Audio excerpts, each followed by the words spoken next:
Hello दोस्तों, अगर आप हमारे चैनल पर नए हैं तो चैनल को सब्सक्राइब जरूर करें। मुरैना भदोही गांव की रहने वाली रेवा इलाहाबाद के एक बड़े व्यापारी का बेटा सरजू के साथ उसका ब्याह हुआ। नए घर में बड़े ही आदर सम्मान के साथ रेवा ने गृह प्रवेश किया। शादी के 2-3 साल काफी मजे और खुशी के साथ निकल गए और जैसे जैसे दिन बीतता गया रेवा अपनी जिम्मेदारियों के बोझ तले दबती चली गई। रेवा की सास भी रेवा से काफी खुश थी कि रेवा बहू अपना घर और संसार सब कुछ अच्छी तरह से संभालने लगी है। गर्मी की छुट्टी पड़ गई। रेवा अपने मायके जाने की बात अपने सास से बोली। मम्मी 2 साल हो गए मैं मायके नहीं जा पाई, क्या मैं थोड़े दिन जाकर आऊं? सास ने जवाब दिया, देखो रेवा, अगले साल चले जाना।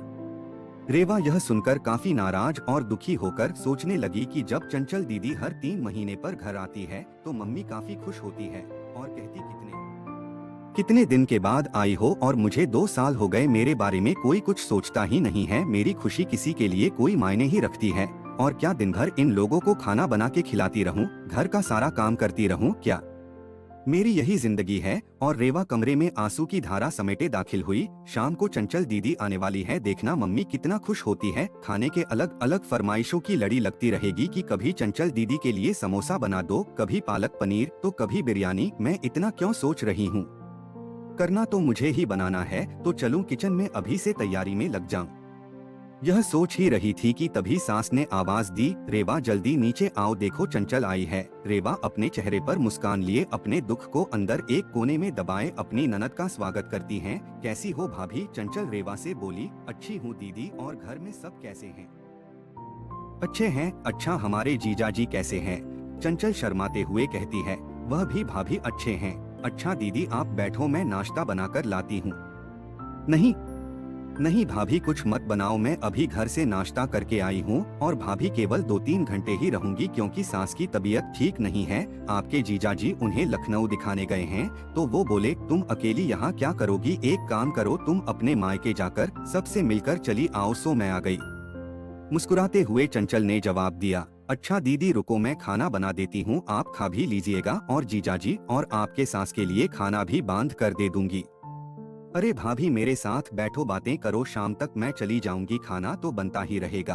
तभी रेवा की सास ने रेवा से कहा, तुम एक काम करो, चंचल के साथ बैठो, बातें करो, मैं कुछ बनाती हूँ। जी नहीं मम्मी जी, मैं बनाती हूँ, आप दीदी से बात कीजिए। तभी कहा चंचल ने कहा, कोई बात नहीं, आप खाना बनाओ और मैं आपसे बातें करूंगी, थोड़ी मदद हो जाएगी, यह ठीक रहेगा क्यों माँ? रेवा की सास बोली, ये भी सही है।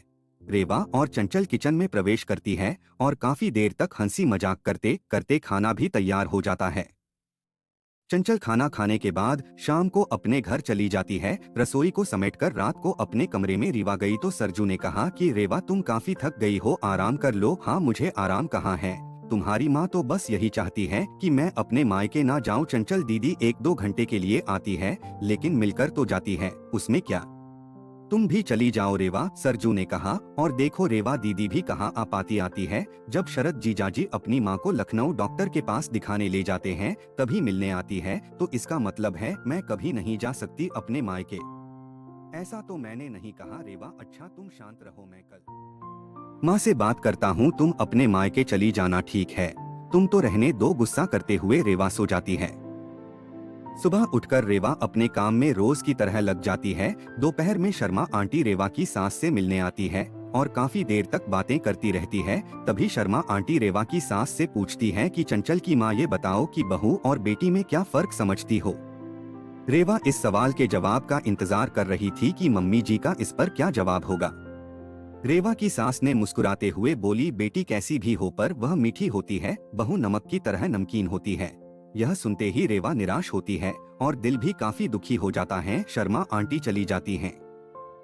काफी देर तक रेवा यह सोचती है कि मैंने मम्मी के साथ क्या बुरा किया है, मम्मी मेरे बारे में ऐसा क्यों सोचती हैं? और वह अब घर में निराश रहने लगती है। निराश रेवा को देख कर एक दिन रेवा की सास ने पूछा है, रेवा यहाँ आओ, तुमसे कुछ किसी ने कहा है क्या, या सरजू ने कुछ बोला क्या? कुछ नहीं मम्मी जी, रेवा के आवाज में दर्द था। रेवा की सास ने अपने पास बिठाकर पूछा, नहीं तुम बताओ रेवा क्या हुआ है? रेवा के आंखों में आंसू भर आई और रेवा ने सास को सारी बात बता दी कि कैसे शर्मा आंटी से आप बेटी और बहू में फर्क बता रही थी। ओह, तो यह सुनकर तुम नाराज हो गई। बस इतनी सी बात। अरे रेवा, मैंने कहा बेटी मीठी होती है, वह चाहे कितनी भी गलती करे उसकी गलती नजर ही नहीं आती है, वह गुड़ की तरह मुंह में घुल जाती है। और खाने में अगर मीठा न हो तो कोई फर्क नहीं पड़ता है। और बहु नमक के सामान इसलिए है क्योंकि खाने में अगर नमक न हो तो खाना बेस्वाद होता है। खाने में नमक मिलने पर हम जो खाना खाते हैं उसी समय नमक के हम कर्जदार बन जाते हैं। ठीक उसी तरह तुम मेरे लिए वही नमक हो, मैं अपने स्वार्थ के लिए तुम्हें कहीं नहीं जाने देती हूँ क्योंकि तुम्हारे न रहने पर घर सूना सा लगता है। इस घर को संभालती हो इसीलिए हम तुम्हारे कर्जदार हैं। रेवा सारी बात समझ जाती है और अपनी सास के गले लिपट कर रोने लगती हैं। शाम को सरजू जब घर आता है तो अपनी माँ से कहता है कि माँ, रेवा अपने मायके जाना चाहती है एक दिन के लिए। रेवा तपाक के बोल उठी, नहीं नहीं, मुझे नहीं जाना है, मैं चली गई तो खाना में कोई स्वाद नहीं रहेगा। सरजू को कुछ समझ नहीं आया कि कल रात मायके जाने के लिए मुझसे कह रही थी। अचानक से इसे क्या हो गया। सरजू सोचने लगा कि इन औरतों को समझना मर्दों के बस के परे हैं। रेवा की सास रेवा के सिर पर हाथ फेर कर रही थी और सरजू एक टक लगाकर रेवा और अपनी माँ को देखता। आपको ये कहानी कैसी लगी हमें कमेंट करके बताएं।